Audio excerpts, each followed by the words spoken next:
Welcome to Your Guide to Your Gut, episode number 6. Whoop whoop! So I'd like to say this is super off the cuff, as I wasn't going to record this or talk about this until I was back in my tiny home, if you will, where I could show you my calendar and show you the progress I've made. But as I was walking along, I decided, why not? I'm going to talk about it now. I felt compelled to talk about it now.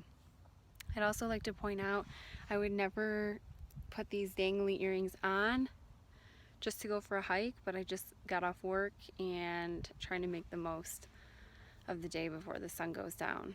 Not that there's anything wrong with putting on dangly earrings before a hike. I mean, that's fabulous. If you want to hike in dangly earrings, you hike in dangly earrings. That's awesome. You go, girl. But you might be wondering what's happened since the last episode. So episode 5, I said, I'm going up into this canyon and I'm not coming down until I have a plan. And I did that, but I basically just came down with a list of goals, which I already have. I already know what my goals are. I know what I want to do. I know what I'm going to do. But I need a surefire way to accomplish those goals. I need a legit plan. I need a budget. And I realized a lot of things, and over the last, I don't know how long it's been, a couple of weeks maybe, but I realized a lot of things. One of the first things I realized was I know how to make a plan. I know how to budget. I'm incredibly intelligent. I've known for many years. My parents taught me, well, my dad, sorry mom, but my dad, and I learned in school, and I learned a lot of financial information when I was banking at Quicken Loans. I saw hundreds and hundreds and hundreds of credit reports, and I realized that I know how to do these things, I'm just not doing them. It comes down to discipline. I'm not doing them because I don't enjoy them. I don't enjoy money because I don't have it. I don't enjoy making a plan because I'm not naturally good at it. I don't enjoy budgeting because it's holding me back from what I want to do now because I don't have enough money. So I realized that I need to make some pretty drastic changes. And again, thinking back to the marathon, because the marathon, my first marathon, second, third, fourth, fifth, I accomplished them all the same way. What I did was, and I keep referring back to that because it's something that I'm really proud of. It's something that I did plan for. I did not necessarily budget, but I did save the money and I paid for it, and I worked really hard for months. And then I ran 26.2 miles 5 times. And crossing that finish line, like I cry every time like a baby because there's nothing like the feeling. And I keep thinking about that, and I followed Hal Higdon's plan. So he basically had, there were miles for every single day. So whether it was 5 miles, 10 miles, 20 miles, every single morning I knew I was going to get up and I was going to run those miles. And I need to be able to step into that kind of plan for my goals.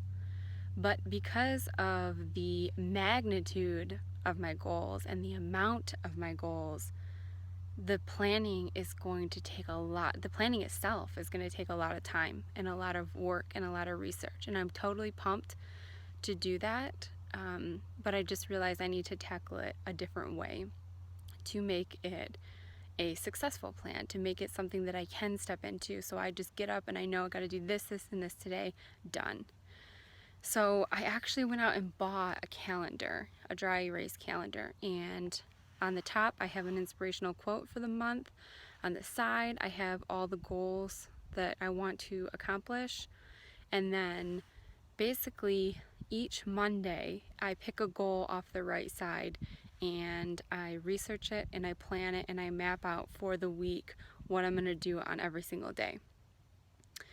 The financial goal, because it is so lofty, I've dedicated this whole month of October to researching that, working on that, planning that. So that's where I'm at now.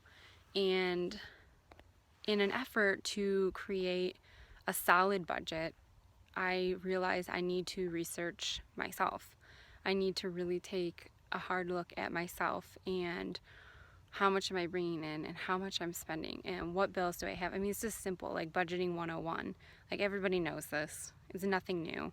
I just need to do it, and I need to do it every day, and I need to have the discipline to not go out to eat and spend $30, and I don't really buy stuff. Like, that part's pretty simple. Like, I've been living super simplistically for many, many years now.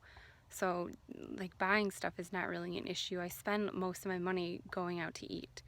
So, I really need to take a look at everything that I'm doing. So, I decided to make a point list for the next 30 days. It kind of started out as a competition with Shelby to motivate and encourage each other to eat healthier. So, basically, like 10 points for drinking the recommended daily intake of water, 10 points for working out,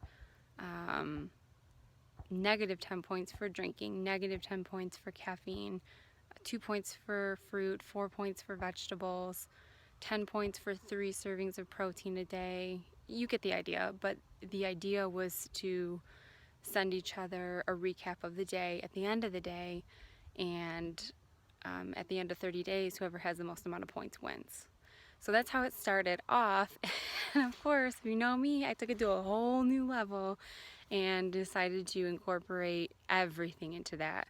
So I'm literally looking at everything I do for the next 30 days. Everything I spend money on, how I spend my time. I'm really taking a look at myself so I can figure out how to better budget and how to better spend my time. So a big thank you to my aunt Jackie and Shelby, because I send them my recaps every day and I ask for feedback. So good, bad, indifferent ideas. Like, hey, you're doing really good with this. Like, that's really impressive. Hey, not so good with this. What if you did this? And I picked those 2 people for a reason, a very special reason. My aunt has always been super, super close to my heart, one of my favorite people in the whole world, and she just gets me. So she just gets me. There's nothing more I can say. She just gets me. And then Shelby, there's nothing, I mean, if you have a sister or a brother, you know there's nothing like that bond. So you know that your sibling's going to give it to you real. So my sister will call me out and be like, you binge watch Netflix and ate a whole box of cereal? Like, what the fuck? So I need that too. So what else? I'm also in the midst of 30 days, no alcohol, no caffeine, so that's been really great. It's actually been somewhat of a breeze. It makes it easier to save money. But now I'm doing 30 days researching myself and looking at my habits. And then that way, when I'm done, I can form a budget and I can better execute my plan. What else?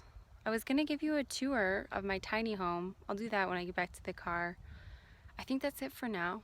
Thank you for tuning in. Thank you for listening. I'm sending you all of my love and support and happiness. Namaste.